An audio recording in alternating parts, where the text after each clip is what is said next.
Here we go now. Here we go now. Here we go now.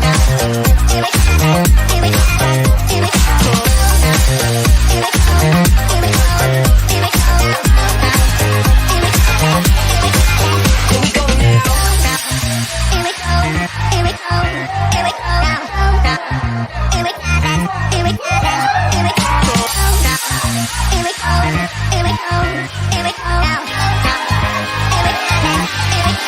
Here we go now.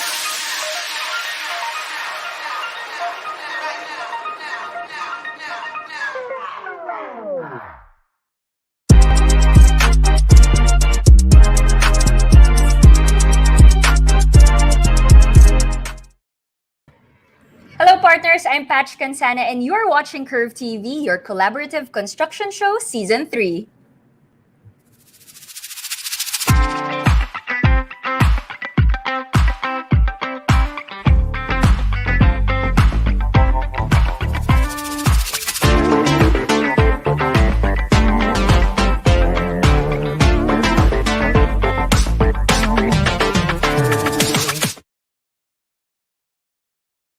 Curve TV brings you the different sides and faces of the industry like never before. Fresh, inspiring, unintimidating. So join us for an hour of talk and more. Let's get ahead of the curve.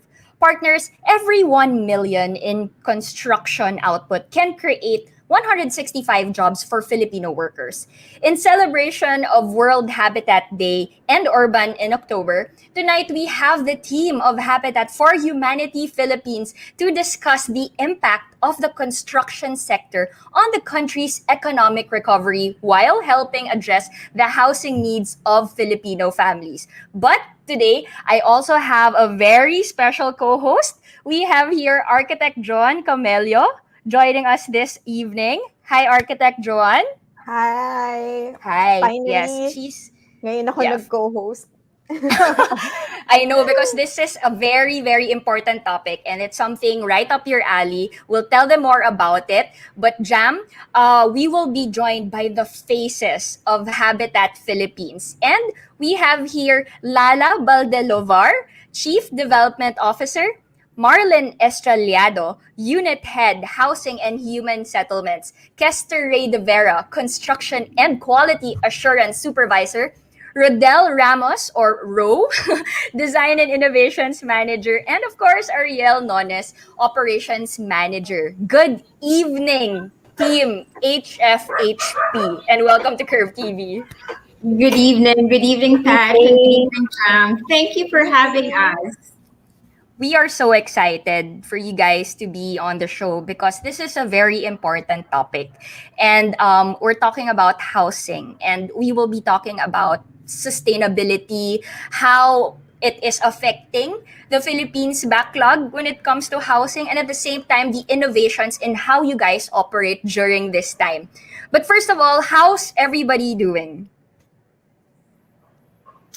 Trying to adjust to the new normal. There's been a lot of challenges, but we're really happy that despite the pandemic, we're still able to serve the communities and still able to continue the work that we're doing. Right, but you guys are working remotely at home. Am I right? Yes. Yes, we're working at home. We're trying to work at home. We're trying. I get that. I get that feeling. But we have a lot of questions for you guys. That's why Jam is here also.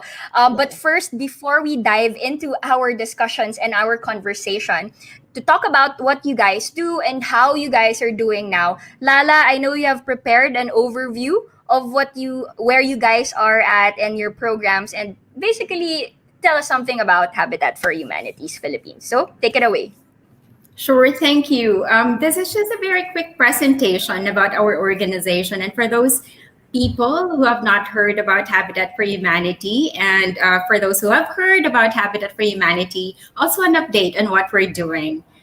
So can I start off? There we go. Yes. Thank you. So Habitat for Humanity is part of a global housing organization. It's a Christian organization, and we're present in more than 70 countries. In the Philippines, Habitat for Humanity was actually started in 1988. This is about 33 years ago. And we're actually one of the flagship countries in Asia Pacific in the global ministry of Habitat for Humanity. And also because in terms of creating a mission-driven impact, in terms of innovating programs, and in terms of implementing scale, Habitat for Humanity is able to drive that and show that across the global work of Habitat. So staying true to the vision, to the global vision of a world where everyone has a decent place to live, Habitat for Humanity puts God's love into action by bringing people together. We bring in volunteers, we bring in community, we bring in other partners to really build homes, communities, and hope. So we partner with individuals, we partner with corporations, we even partner with government to not just build new houses, but also repair homes or build communities that are stricken by disaster, and also help families to rebuild and ensure that their houses would be disaster resilient. And so in the past 33 years of our work in the Philippines, we've already supported more than 150 families, 150,000 families to have a safe and decent home to go to. We've also worked with, and this is really a new program, Patch, of Habitat for Humanity. We work with microfinance institutions to be able to help families who can afford to take a housing loan and use that for housing improvement. And we've also worked with 5 million volunteers. I'm sure you or perhaps John Yeah.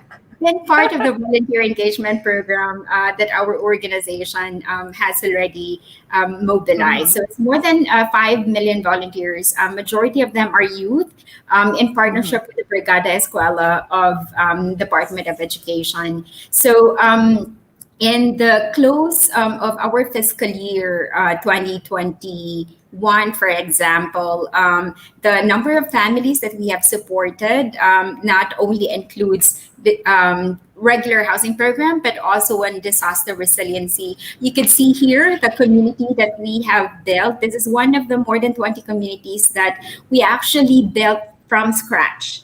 right after the major disaster, Typhoon Haiyan. I'm sure everyone remembers the devastation that the whole country suffered, right, in 2013. So this community is in Bantayan Island. It's now a home of almost 400 families that were resettled by Habitat for Humanity in partnership with our donors, in partnership with organizations who help us build this community. So it's now a thriving community.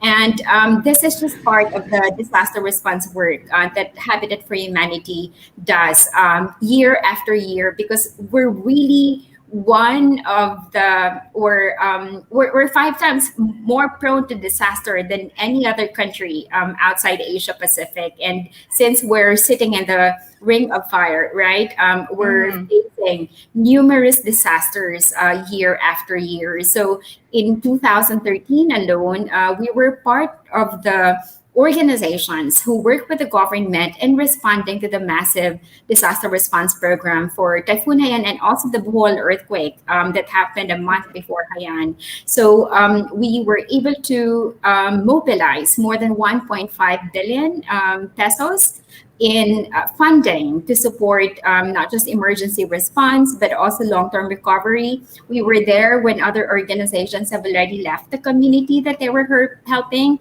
It's really because we're building long-term recovery for the community. So we were able to support more than 34,500 families just for these 2 major disasters alone. So And yeah, go ahead. right. Go ahead, Lala.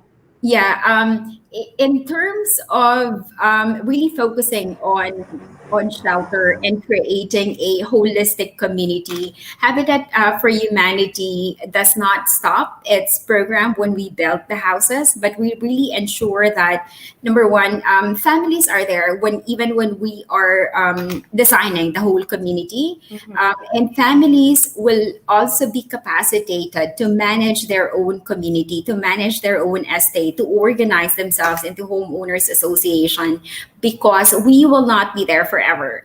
But as soon as we complete the project, we want to make sure that they would even be able to access projects or access funding on their own because of the capacity development that we have implemented. So it's not just all about housing, it's also community development. And you'll hear later on from Ariel and also from Malin how we're supporting families, because I know for majority of the Filipinos, when you would mention Habitat for Humanity, they would always say we're just building houses. But there's Right. Home builders, right? yes, home builders, but then there's just still a whole different aspects of community development that we're working, including leadership building for the youth and also for the home partners, and really capacitating them also on different aspects of the program, including hygiene and sanitation and maternal health and so on. So let me stop there. I know there's already a lot of information, but I hope that gives you an idea of what the organization has been doing for the past 33 years. And I guess I can start the question, and I'll let Jam do the others later on. But that's right. It doesn't stop. You guys aren't really home builders, but to some point, people would always think, okay, Habitat for Humanities, they build houses, right? They provide a shelter, and then that's it. But the problem here is, yes, disaster loves the Philippines. We can't get away from it, right? And it's so hard to ask people to relocate, because one, they've been in the community already that was, caused by the typhoon, and then they just want to stay there because the livelihood is there, probably the school of the kids are there. So the biggest challenge here, Lala, and for the team, is how do you create that community for them to say that, you know what, it's worth relocating, because I can, my livelihood will be here, I have a job, my kids can actually grow up in a sustainable community. How do you now educate these people using your programs? I will ask Malin to answer this question. Thank you, Lala. Thank you, Patch. That entails a lot of social preparation, Patch. we deploy our community development officers and our community development manager in the affected areas to do consultations and needs assessment, situational analysis with our community partners. So with the results of the consultations, it helps families to weigh or realize how can they be safe and then live sustainably, especially the vulnerable sectors, the women, children, and persons with disabilities. So, um, um, and by doing that, we are able to get the buy-in, for example, of families if it's really unavoidable and the only option is to relocate. So, with that community consensus to relocate, we help them, we assist them in identifying their own relocation site. So that Mhm. in identifying these relocation sites, their needs and other considerations are really integrated in designing their housing project. So it avoids, we do a lot of participatory that will actually entail a lot of participatory processes and consultations. Otherwise, if we don't get the buy-in of families, we get to Mhm. mistaken in identifying sites, and eventually the families will not relocate and abandon the units allotted So for they them. are greatly involved in the process, Yes, Marlin. yes. Okay. I think that's good. Jam? Yeah, I don't know. Like, particularly, I'm super interested with that participatory planning. Because, like, I don't know, housing right now, affordability, sustainability, and all that, it requires the people who will live in those housing to know their side. So, like, for me, another essential information that we have to know, how do you process those partnerships? Like, how do you actually engage people to sponsor or like at least support those initiatives that you have? Because you guys can't do this alone. You've been Mm-hmm, building houses exactly. since 1988 and you've provided billions of houses already. How do you Yes. guys do the partnership? Yeah. I think I have to answer that question, Lala. So, in terms of partnerships, actually, in one of the challenging work in Habitat Philippines is that there are no hard and fast rules because Mhm. every community is unique. Every partner is unique. They have their own different context, and they have different. They have their different needs. So we customize our programs depending on the situation and the type of partners that we have. So Mhm. but in terms of partners, one of our major partners are mostly the local government units, especially uh, the in urbanizing and highly Mhm. urbanized cities and municipalities. So there are also LGUs that are low income local governments that we also partners with Habitat in developing their own shelter programs. So for example, on the left, we have a partnership with the local government of Quezon City, the Bistekville 1, 4, and 5. So in this type of partnership, Quezon City has their own housing finance, their own housing fund Mhm. yearly. They allocate from their era yearly for their housing projects. So here in the Bistekville projects that was partnered with Habitat Philippines, the local government of Quezon City funded and acquired the land, including the site development, as well as the construction of the housing units.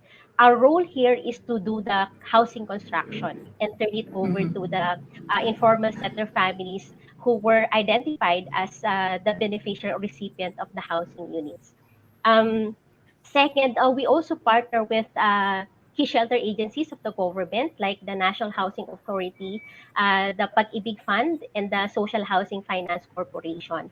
So in the middle photo, that's a housing project of Habitat work with the National Housing Authority for the families affected by the flooding brought by Typhoon Katsina in 2009. So in this type of partnership, the National Housing Authority acquired and funded land acquisition and site development, while Habitat Philippines raised funding for the housing construction and the actual construction of the housing units using the concrete interlocking blocks technology developed by Habitat Philippines. So that project benefited 650 families. And on the right side, that's actually we wanted to highlight this project because this is one of the projects that has a very high guarantee of sustainability. Those projects that are community driven or community initiated housing projects. So one of our current projects currently is the Bignay Maulad housing project in Valenzuela City. It's an in-city housing project. It is community initiated because the informal settler families and poor low-income families organized themselves into a homeowners association, and they identified and negotiated with a landowner for their housing project. They even did a savings mobilization, raising 4 million pesos to lock up the land. Wow. What our role here is to facilitate the development of their housing project that includes the design of the settlement plan, design of their housing units, as well as the community development program for the families. So these are the three major partnership models that we have currently. Though sometimes it's a mix depending on our local stakeholders. And here, these are three of the samples of our housing projects. On the left side, that is the Pinamalayan housing project. It was developed in partnership with a social investor or a private developer using their housing balance compliance. This project in Mindoro is home to 500 plus government employees. So our role there is to develop the entire settlement and housing project as well as the implementation of the actual housing project. In the middle, that's the Talisay housing project. It's a employee housing for the orphanage employees in Cebu City. Cebu City. One of the uniqueness of this project is that this was also partly funded by Habitat Minnesota through a donation. So because of that donation, it reduced the housing cost. So the families now have a lesser housing loan to Pag-ibig Fund.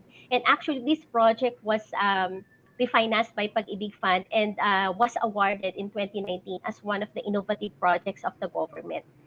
And lastly, the one of our big projects here in the Philippines, the Negros Occidental Impact 2025 project, that is of course concentrated in Negros Occidental. So we will be building 10,000 housing units in Negros Occidental, and in this type of this project is actually heavily partnered with local governments in Negros Occidental. And one also of the key features of this project is that we are using the cement bamboo frame technology developed by Base Bahay and Hilti Foundation. That is a eco-friendly housing technology that will be serving poor and low-income families in Negros Occidental. And I think there are a lot of channels, no, and a lot of organizations that help you guys out because again, it's so spread out. I saw you have projects with the PPP, and then you have the LGU supporting you, and I'm sure you also have nonprofit organizations who's also tying up with you guys as well as private companies. So in terms of, I think there's one thing that I liked with what you said, Marino. When you reduce the cost of the house, it's also easier for those who relocate there. It's their pocket. It becomes cheaper and at the same time more sustainable for them because of the support to you're racing against time, diba? As much as many families needs to be relocated, so the construction methodologies and techniques has to be used in this kind of project. But for your team, we already know the different organizations helping you out. How do we get involved now? I'm sure there are a lot of companies and organizations who's still thinking to, hey, I really wanna partner with Habitat, how do they find you? How do they start the conversation with you guys? This is my area. Well, there's really a lot of things that anyone, not just organizations or Mhm. NGOs or homeowners association, but even individuals, Patch and Mhm. Jam can do to support and Yeah, help volunteer. Habitat Philippines. Yeah, help Habitat Philippines and the country really address the housing need. There are 6.5 million families now that are living in poverty housing. And this number could balloon if we're really not doing anything. But you, as an individual, could actually support by volunteering, by donating your time, donating your resources, donating your skills to support the different projects and activities that Habitat for Humanity is doing.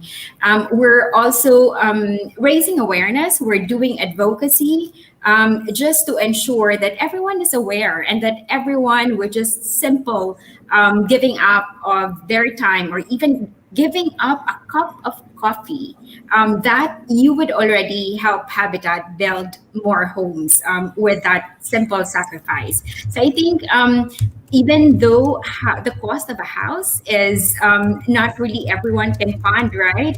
But then we do collect donations. We do encourage individuals to even just give up one day of their time to support families. It could be through virtual volunteering because we had to pivot how Habitat is doing volunteer engagement now, or later on when it's safe to go to the community, even help the families build house that they would be calling their own.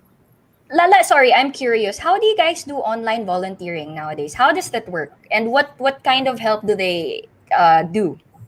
Yeah, very concrete example is Victoria, who is actually part of the candidate for the Bilipining Pilipinas.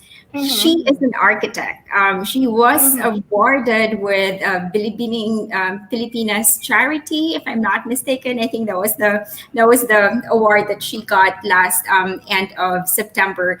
She actually worked with Ro to give her expertise when it comes to architecture and supporting with the site development, for example. I'm sure Ro would be able to give more information about that.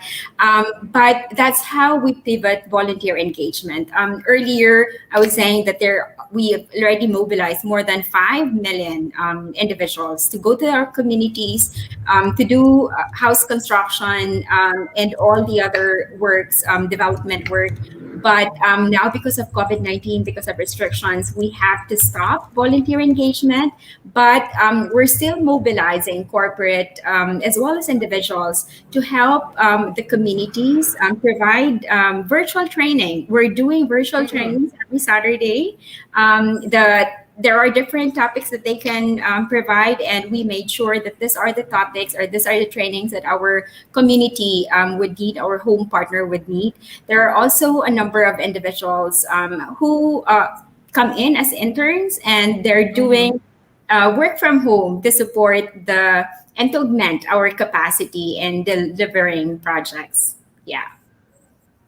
It's good to know actually, that you could actually volunteer even online. Like there are many ways to actually volunteer, Exactly. donate and all that. But thinking about it, like it seems like you are the major builder of social housing nowadays. But we have to look on the upper hand within this organization or like initiatives. I was just curious, like, do you have a say on housing policies like above this organization? Like, do you go beyond do you have a say on HOA or like HLURB? Do you have a say on whether you have to change this clause on this particular regulation or so? I think I don't know, like particularly listening to your initiatives and your information, I think you have a lot more to say to improve the policies right now in the Philippines. So I was just curious, like, do you have a say on that? I would start off by answering this question, and I would encourage Malin or the rest of the team to also, respond to this. We do have a say, and everyone would really, as a Filipino, right? We Filipino citizen, we all have the right to say something. So how Habitat works, we collaborate with people who are providing laws or making laws to ensure that everyone would have access to decent housing. We collaborate, for example, with the Department of Human Settlements and Urban Development in ensuring that production of houses would happen. Like there's a lot of money that is in escrow now, money from developers for their compliance. However, those funds are not really implemented for housing because there's a long and tedious process, even for a developer to implement a socialized housing program on their own. So we're working with DSHUD on perhaps developing a more easy process for Habitat's project to even be approved as a socialized housing program. So we would be unlocking funding that's supposedly for socialized housing to really building homes and using that for families to right away live in those homes. We also work, as I've mentioned earlier, advocacy as one of the things that Habitat is doing, not just within the Philippines, but also globally. We know that there are a lot of policies and procedures that has to be changed. And the fastest way for us to be able to do our work is to provide a facilitating environment, a facilitating policy, and facilitating processes where we could easily build houses and provide access to informal settlers and low-income families to those houses. So part of the work of Habitat is really on advocacy. And we bring in volunteers, we bring in also advocates, because our voice, although we're one of the big housing organizations in the Philippines, would only create so much noise. But if we bring in individuals, if we bring in the youth, if we bring in other stakeholders, we'll be creating a much better voice and bigger voice that policymakers could really hear. Malin, do you want to add on that, or Yeah, Ariel? Ariel. Well, I'd like to answer it this way. No, in Habitat, we'd always like to say that what we build is community. Yung ganun, no?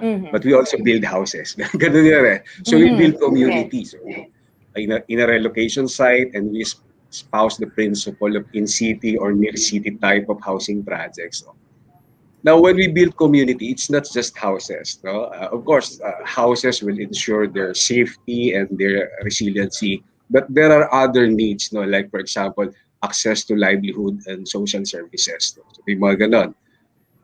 There are also items called mobility, and some areas like engagement, adopting new technologies like the renewable energy, and then access to water, access to electricity.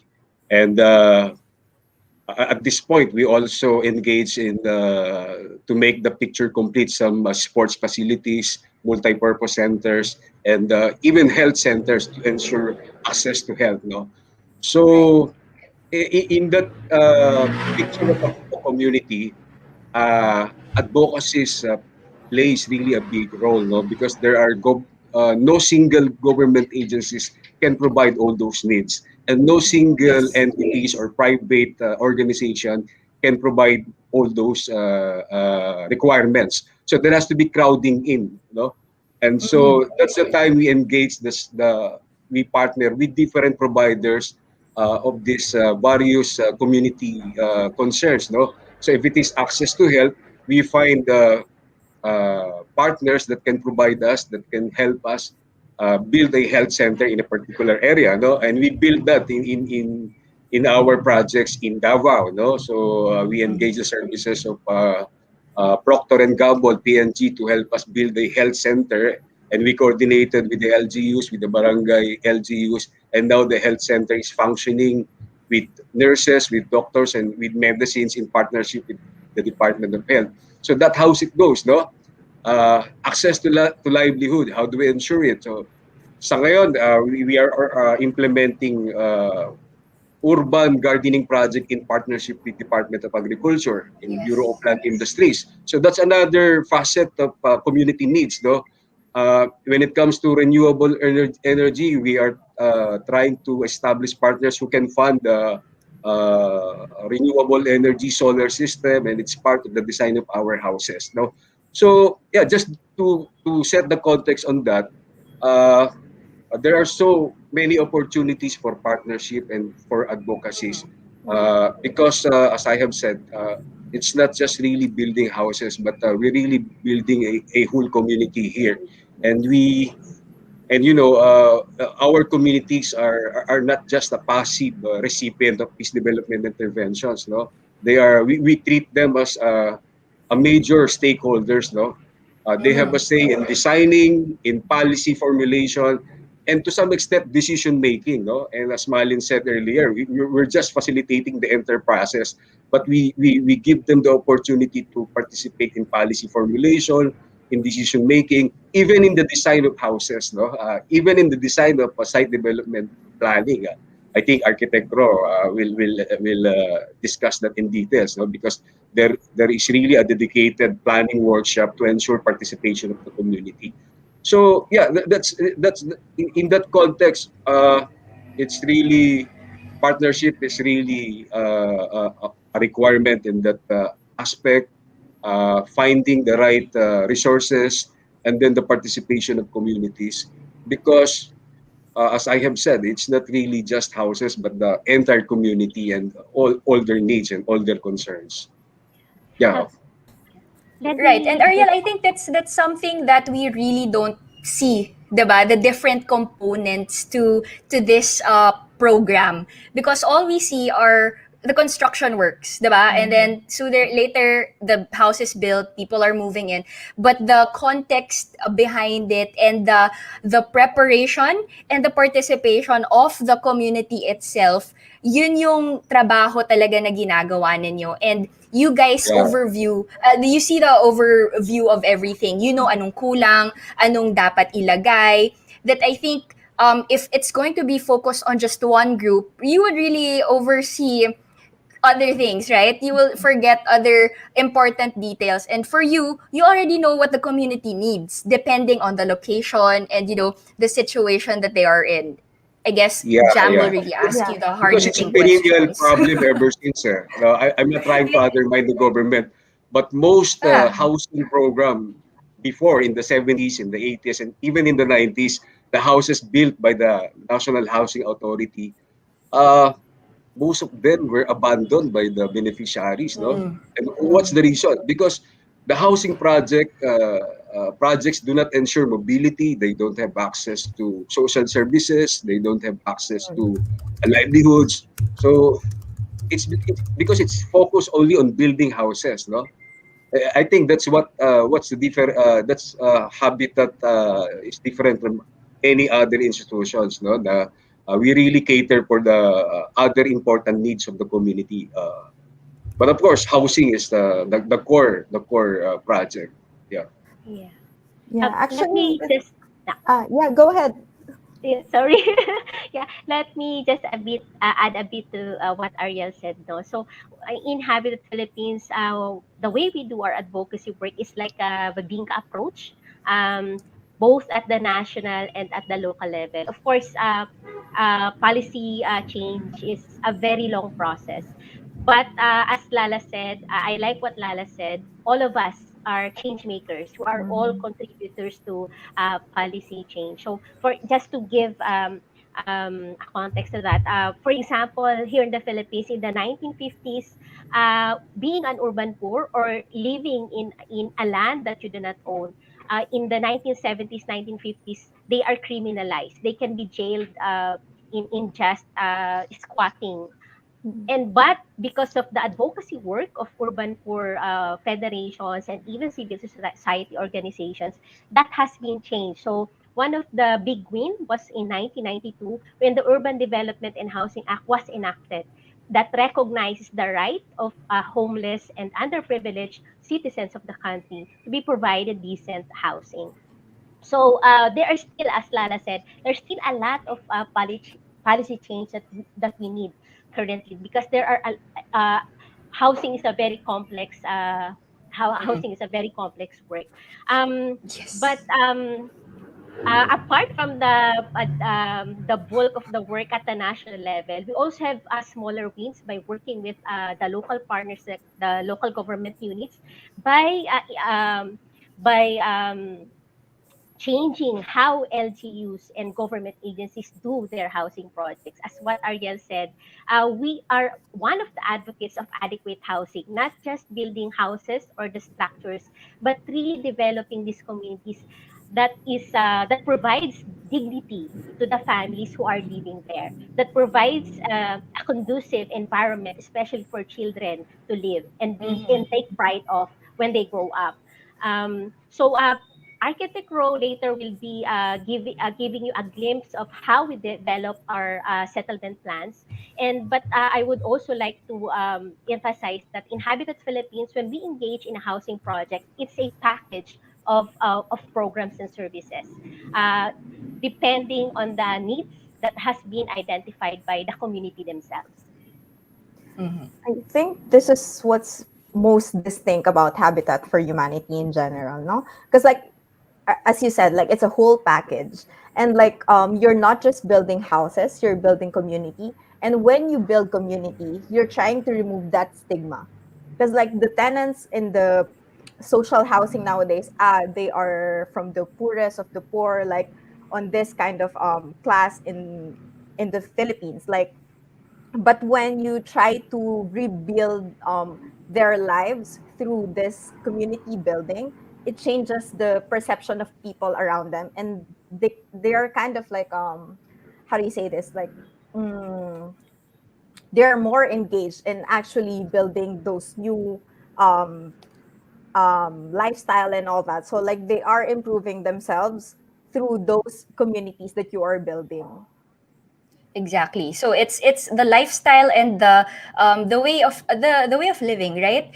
It's not just providing four walls and a roof. It's really providing their future. And ang ganda nung sinabi ni Marlon when she said they want the families to live in a dignified community, right? I think it's that initiative and that concept will really uplift the livelihood of these families and make them realize that there's a better way of living even in the Philippines, regardless if we're a disaster prone country, right?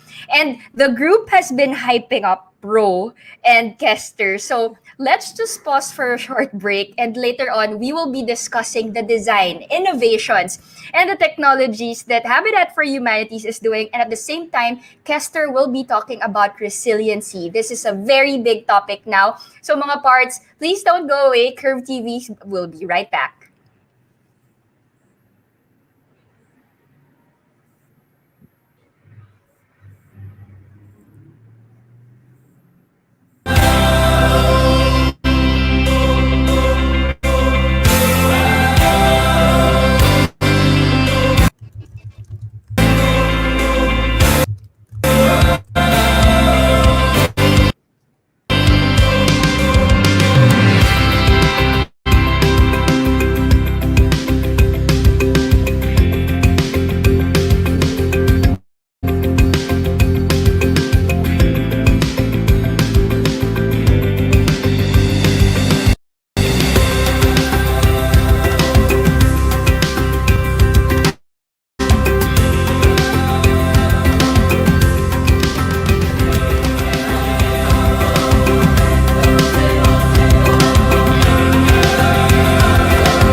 Hearts, welcome back to Curve TV Season 3. And thank you so much for those who are watching us via Facebook, Kumu, and YouTube. Thank you for joining us. Again, it's another exciting episode because we are still with the faces of Habitat Philippines. And their entire team is here, as well as my co-host, my very special co-host for today, Architect Jam Camello.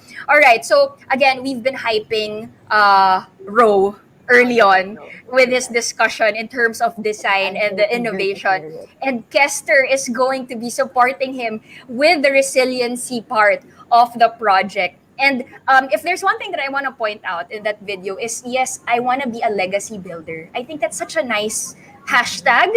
Diba? It's a nice advocacy. And yes, we want to be legacy builders. And I think this is the right time for Row to enter. Please enlighten us. How are you guys doing this project and these programs, and how can we be legacy builders using your innovations and technology that you provide to the communities? Okay, thank you, Patch, for your question. It's actually not a very easy question to answer because you have to understand that it's a very complicated process, and we know very well that you guys are in the construction sector, right? That the socialized housing is one of the the least unaddressed sectors or segments when it comes to the building industry, right? And that fact actually accounts for the lack of innovation happening on the ground. That's why here in Habitat Philippines, and building on what Lala, Malin, Sir Ariel said earlier, we're trying to build like a holistic community wherein all the people living there will be able to live dignified lives. But the big question is, how do we do that? So we actually we are first and foremost, we are actually like dictated or like guided by Batas Pamansatu 20. So that's like the Bible of the socialized housing industry here in the Philippines. And it actually prescribes a lot of the design, minimum design requirements when it comes to the housing design and the site standards for socialized housing. So that's actually a good start for us to identify what things can we further improve or innovate on. And we have to go back to the meaning of innovation. What does innovation mean? Innovation is actually you try to improve something that is already existing. You try to introduce like a novel concept or a novel idea to like possibly add value to what's already been there. So that's innovation for you. So the way we do that, the way we apply that in our products, in our projects, housing and human settlement, is by actually working with a lot of different partners, technology providers, and construction professionals who are also trying to address the same market, the socialized housing segment. So, can you flash the screen? So, just for an example, without further ado and without suspensing everyone, I can give like a few features or like a few standalone technologies or design elements that we're trying to incorporate in our design. And these are mostly the current ones. Full disclosure, this list is not comprehensive, so please bear with me. And I hope I can also show the past technologies and innovations that Habitat for Humanity Philippines had done in the past. But yeah, we're here now. Okay, so maybe the first one that I can talk about is the innovation we're doing in one of our proposed project sites in Baseco, Manila. So just last year, actually, that community got raised by a massive fire, and they actually reached out to us to come up with a proposal to build in the most cost-effective and most responsive way possible for that affected area or community. So we actually developed here a design. It's actually the idea also came from them. It's a form of incremental housing, but the idea here is to actually just build the foundations and this floor slab, the concrete slab, and then the what I call this the septic tank and the sanitary sanitary system for that unit. And then later on, when the family is able to actually earn more money or save more money, they will be able to actually build the design further, the design that we have developed. So that's like one innovation for you, starter house or incremental housing. Next one is also we're also exploring like different materials for the wall system of our houses. The first one is called the Eco Bricks from Green Ants. So we're currently actually working with them on several proposals for not only for housing but also for community facilities. So what's innovative about their product is that they're actually upcycling plastic waste and converting these into construction bricks. And then these construction bricks are made into like really strong load bearing bricks that can actually use to really build very strong houses and structures. So another one technology, it's called Prime Precast Panel. It's actually like yeah, by the name itself, it's a precast panel. But what's innovative about it is that it's actually made with upcycled or recycled toilet paper core. Do you know the core left by when you use toilet paper? That's it.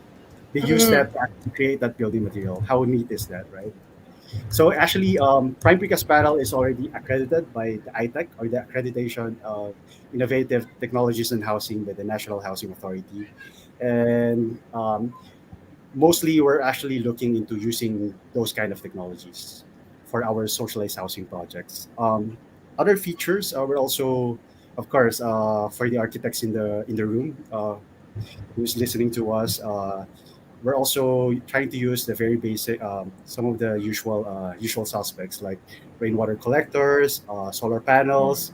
We're also trying to do food growing spaces that is set up vertically because we know that we have a lot of physical constraints when it comes to usage of space in our communities. The next one, yeah, we are also developing like models or typologies that can really like innovate the way families live. So we also have a concept here for a walk-up apartment. So this is actually a recent one. So it's like a more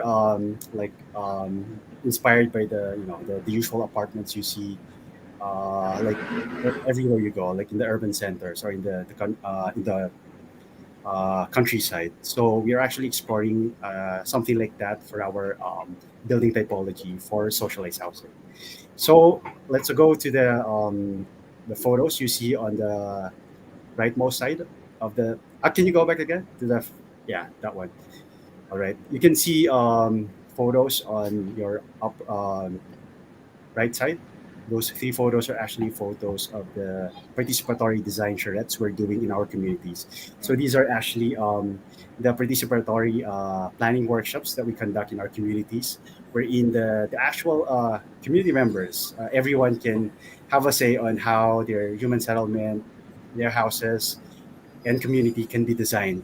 So it's actually a very good democratic exercise for them to really brainstorm and come up with ideas on how to come up with a better spaces for them because we all very well know that they are the ones who will be using these spaces in the long term.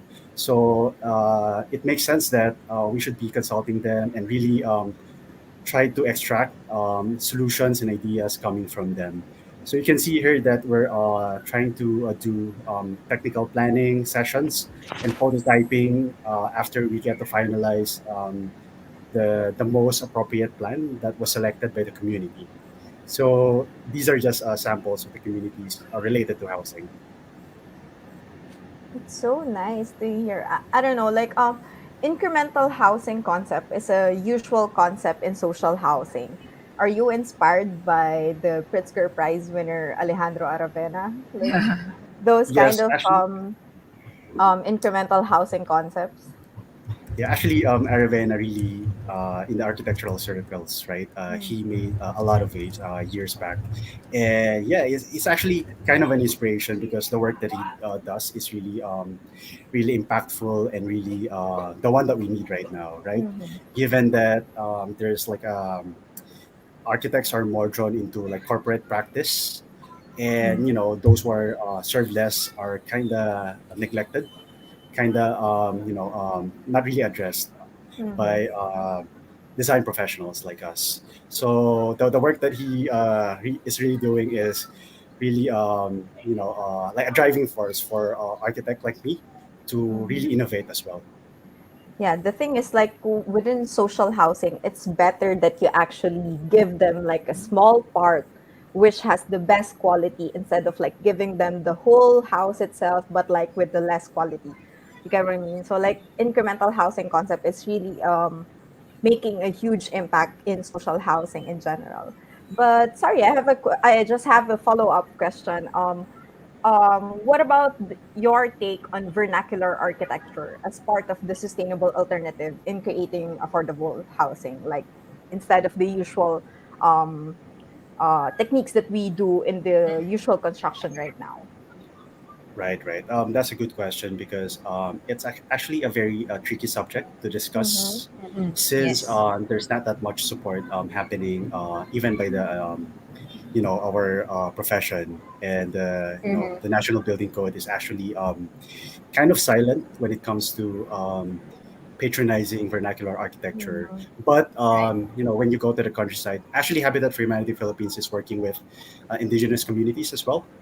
We have worked with communities in Pampanga, the Aita ethnic tribe there, and also the some Sama Badjao, the Sea Gypsies in Batangas. We're actually from our site visits there, we have observed that they are they live very provincial lives, and their shelters are actually an example of that. So they just rely on usually available materials like wood, timber, bamboo, thatch roofing, and what have you, and even like salvage materials that they can buy from like junk shops or like hand-me-down construction materials. So that's actually sadly the state of vernacular architecture here in the Philippines. But we actually did develop a design for like kind of like indigenous housing using vernacular materials. It's also a way of us to really innovate. How do we like marry the old building practices as well as the existing modern modern building technologies. So it's really kind of hard to reconcile, actually. Yeah, and it's a bit challenging, no? You mentioned about that, and vernacular architecture is a big challenge here in our country. And localizing these construction materials and the techniques, it also depends on the situation and the location, right, of the community. So some places are more prone to flooding. Some Right. places are more prone to earthquake, and some would probably be right beside a body of water. And these things we have to consider. That's why when we talk about resiliency in building a community, it's one of the things that you guys really think of. And it's part of the entire process. And I think Kester here will be discussing on how you guys incorporate sustainability and resiliency when it comes to building these communities. Hi everyone. Actually, I would like to start by asking sana yung audience natin kung ano ba yung what comes first into their mind kung when we were talking about socialized housing. Of course, hindi yun possible dito. So, parang ako even even before I joined Habitat, actually, my idea of socialized housing are substandard houses. Parang yun talaga yung ano eh. Parang pag socialized housing, parang hindi magagandang mga bahay agad yung may isip natin eh. Yes. That is what we are trying to change in Habitat for Humanity Philippines. Ako bilang one of the engineers of the team, that is what we are trying to address. We are trying to change yung image na yun ng socialized housing. So paano ba namin siya ginagawa? I think Ro already mentioned some of the innovations that we are trying to incorporate doon sa mga bahay na ginagawa namin. But I think one good start is yung basic and expected is yung pag-adhere dun sa mga building and structural codes of the Philippines. Medyo tricky siya sa socialized housing na side kasi I think there's we can show it in the slide. Parang ito expected na to so to any building na na nagagawin natin. Ito nga actually yung role natin as professionals as design professionals na ma-ensure na all of the houses that we will be building adhere to the relevant and built-in structural codes. Related to that, yung maayos na and consistent community-based quality monitoring. This is another innovation that we tried to implement with our projects. Kasi maraming bahay ang kailangang i-monitor. Parang we have projects here, we have 80 houses that we have to check one by one kung okay ba yung quality. Tapos we have another projects na parang we have 50 houses we have na kung isang tao ka lang isang technical person ka lang na magtitingin, medyo tasking yung ganong task. So ang ginawa din namin since kanina pa paulit-ulit yung participatory process that we're trying to implement. Kasama rin namin yung community members sa pag-monitor ng mga bahay na ginagawa namin. So, medyo nagkaroon na kami ng konting adjustment now that dahil nasa pandemic tayo. We're doing all our construction monitor. Although we have people in the ground, we're doing also virtual inspection sa mga bahay na ginagawa namin. With the help na din of the community members na nandun mismo, malapit dun sa mga areas where we are doing the construction. Finding solutions to housing issues through innovations and crowdsourcing. Just recently, we awarded, we did a crowdsourcing competition where I think 80 solvers worldwide submitted their solutions on a retrofitting problem of common to the common to the houses here in the Philippines, especially the non-engineered houses. So from that 80 participants na nagpasa ng mga solutions nila, we assess, we evaluate all their proposals, and then we come up with 4 finalists, and then just recently, I think 2 weeks ago, we awarded the crowdsourcing competition to the University of the Philippines na proposal. So, ayun, since nabanggit din kanina na parang yung housing problem is really a big problem and we cannot really solve it just by ourselves. So, we also request for help from the other stakeholders. And doing this in crowdsourcing competition is one way na nagagawa namin. Ano pa ba? Yun. Yung integration ng yung community-based and scientific risk assessment and information in the design. Sa mga bahay, hindi ito masyadong common. Parang, bakit pag ang tingin kasi dito, bakit ba ako magpapa-geotechnical study kung bahay lang naman yung gagawin ko? So ang laking gastos, bakit ba ako parang kung gagastos na ako para dyan, gagamitin ko na lang for the materials of my house. Pero dito sa mga projects na ginagawa namin sa Habitat, we part nung due diligence na ginagawa namin is to check yung mga risk maps, yung mga available na risk maps tungkol doon sa area kung saan kami magtatayo ng mga settlements. And then requirement then even for just 2-story houses na magkaroon itong geotechnical study. Medyo this would entail some cost kasi alam naman natin na medyo mahal yung mga ganitong test. Pero ang iniisip kasi namin, yung benefit that this will provide to the community will outweigh yung cost na ilalabas natin pag ginagawa natin itong mga test. Kaya part din siya talaga ng standard process ng Habitat for Humanity Philippines. Hindi lang yung mga geotechnical studies and scientific information na coming from the government agencies, but we also use yung mga community-based information kasi minsan yung mga maps na available are zoom out, parang masyadong malawak yung scope niya, pero when you go to the ground may ibang knowledge na alam yung community members so kasama yun sa mga kino-consider namin when we do our settlement planning.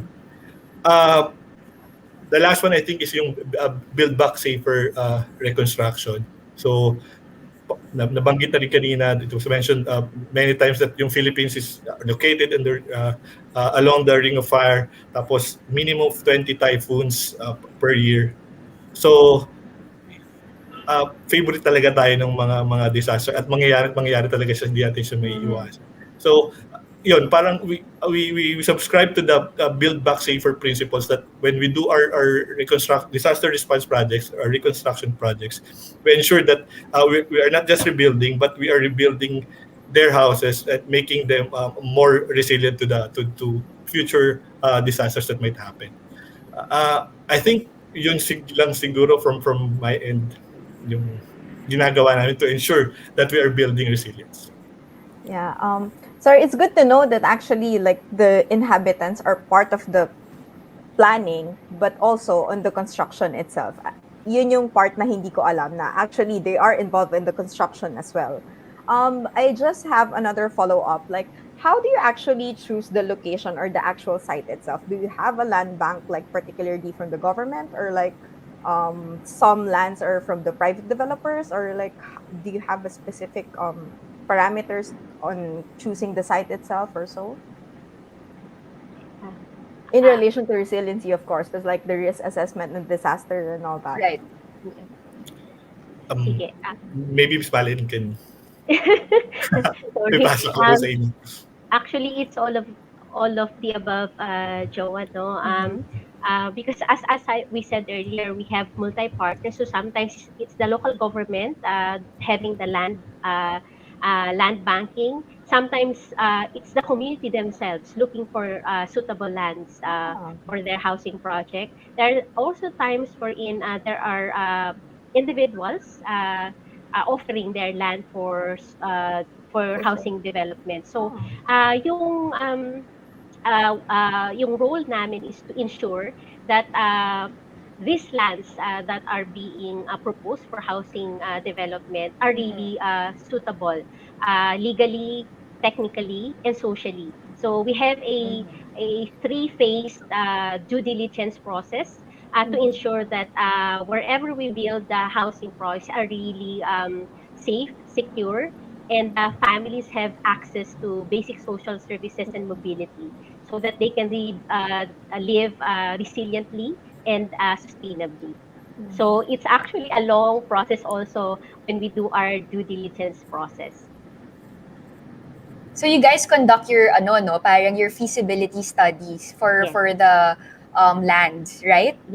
Yes, Patch. Actually, Patch, even if, for example, even if we partner with fish shelter agencies and they already site developed the land, even LGUs who have already site developed their land, we still do our due diligence. We do our own, Right. just to make sure that because at the end of the day, we are accountable to the families who will be living there. So we really ensure that we do our work and a very tedious due diligence process.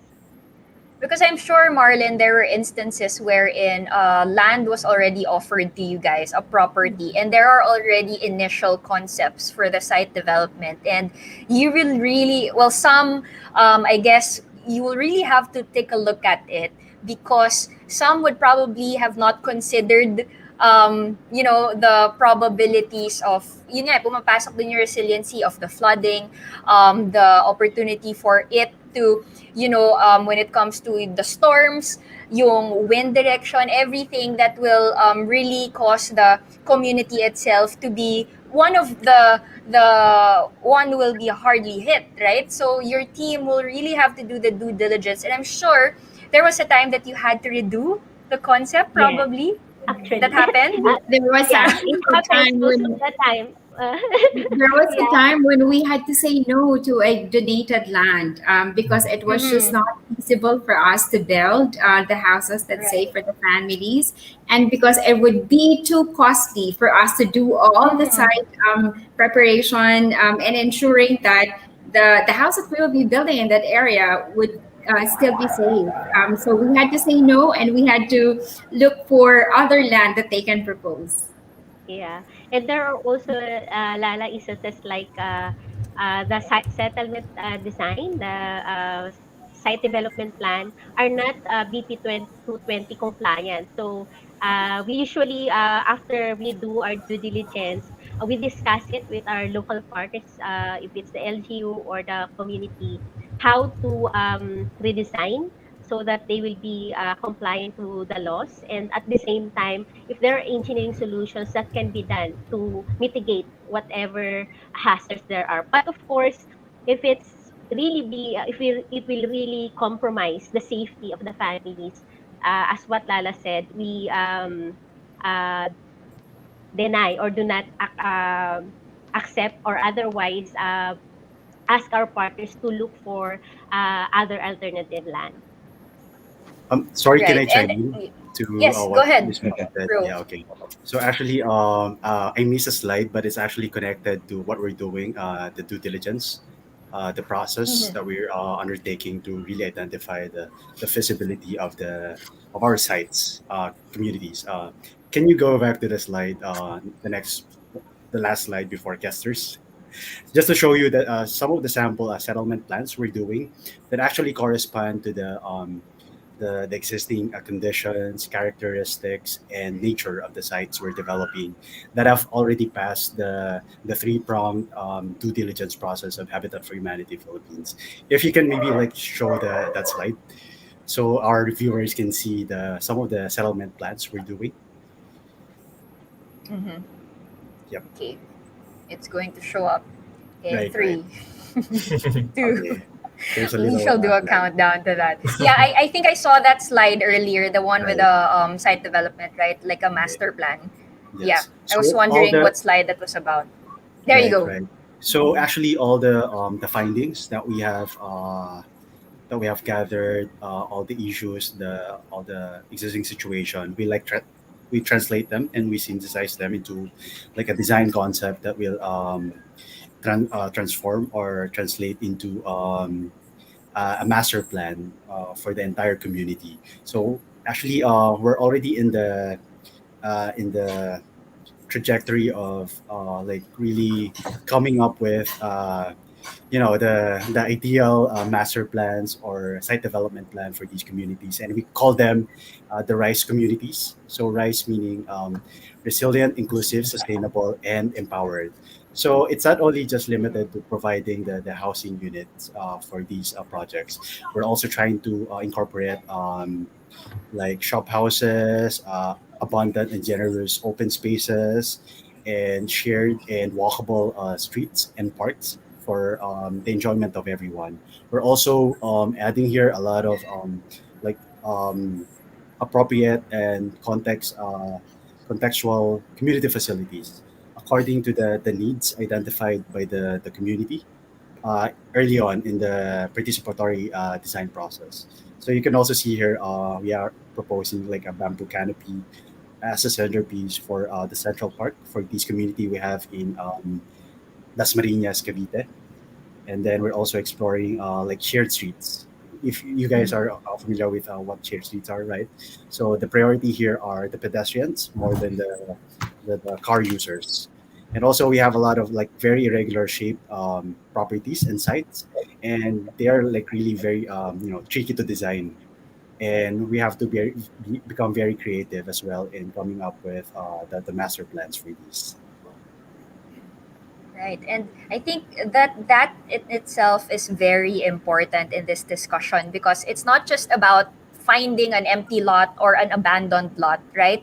The concept and the studies that we need to put into it is so it's a lot. The feasibility studies and the due diligence will take a lot of time, and the your group is there together with other partnering with the other expertise, other consultants, help you create this advocacy that you have, right? Again, we want to be legacy builders, and your team in itself is here. You guys are like the Avengers of the housing or the community project. And again, it's Habitat for Humanity. It's not home builders for humanity. So you take into consideration the environment, the surroundings, the community, and the livelihood of all the families that will be part of this project. And again, thank you. It's been a very fruitful discussion. I've been receiving messages wherein they haven't seen this side of Habitat for Humanity. Again, diba? All we do or we volunteer, we help in construction, but the process and the context behind this, there's just so much about it. And I think if there's one thing that we've learned, that you guys consider the families to be part of the planning process. They are actually clients of yours, right? The end users are participating in the community building. And that in itself, I think, is the most important part of it, because you guys are considering what they need and how they will be living, not just now, but also in the future. So thank you for the team. How can we learn more about your programs, your advocacies, any upcoming webinars or online events? Lala, maybe you can share that with us. Sure. Well, there are a lot of upcoming events that Habitat for Humanity is spearheading, and this is really part of our advocacy patch. The drive is really to put a spotlight on the need, right, of the housing, proper housing and decent housing in the Philippines. So we're organizing the Philippine Housing Forum. It's all virtual event this time, unlike how we're doing it in the past. This is an event where we convene different stakeholders in the housing industry, in the housing sector, to discuss about the current housing issue and then identify concrete solutions that can help address it. Let's watch this video. We have a very short video about this event.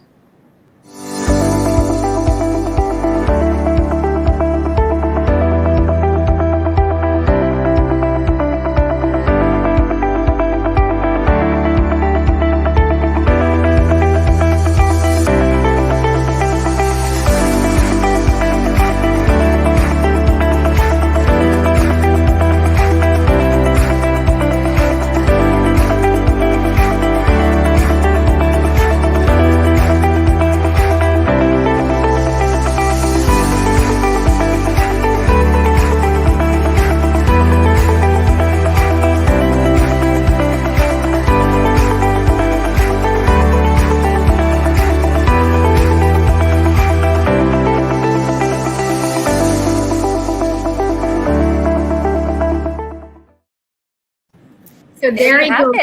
Yeah. That is happening this November 10 and 11. And for those who are watching us that are still in the youth age, that's from 18 years old to 30 years old, we would also be organizing a youth congress where we will really gather the voice of the youth and let their voices be heard as part of the whole advocacy and housing. So that is also happening in November 6th. So please join us. And as what you've mentioned earlier, this is the week we're celebrating the World Habitat Day. So on Friday, we're also organizing another virtual event, and this one is with the Fair Building Network and Habitat Surveillance Center. It would be running from 10 o'clock to 11 o'clock in the morning on Friday. It's a discussion in the report that was just launched by Habitat for Humanity called the Ladder App, the construction's sector's role in rebuilding emerging market economy. So we would be happy to have you all there. And for more events and activities and campaigns that Habitat for Humanity is doing, you could all find that in our Facebook page and also in our website. Thank you. There you have it. Thank you very much, Lala, Ariel, Ro, Marlon, Kester. Thank you very much for joining us again. It has been a very inspiring episode. These things will really uplift everybody. And during this time of, need and challenge, difficulties, we have you guys here supporting our communities. And this has been one of the biggest problems that we have here in the Philippines. And we're just so glad to know all your programs, how you guys do it, and how you really consider everything for the community in itself. So congratulations, and we wish you all the best. Once again, everyone, these are the faces of Habitat for Humanity's Philippines. Thank you very much, guys. Now, before we close, for sponsorship and collaborations, if you want to feature your projects or your company, please email boulderchannelph@gmail.com. Tomorrow, Thursday, Jamie G explores the new Pinoy hip-hop on Grind at 7:30 p.m. and Nico Loco talks men's sexual health on Brief Encounter at 9 p.m. Only here at the Boulder Channel. Stay safe, everyone. Get an architect, get a contractor, get an engineer, get a designer, get Habitat for Humanities, and get ahead of the curve. I'm Patch Cansana, she's Joanne Camello, and you've just watched Curve TV, your collaborative construction show, Season 3. See you next Wednesday, guys. Bye. Good night.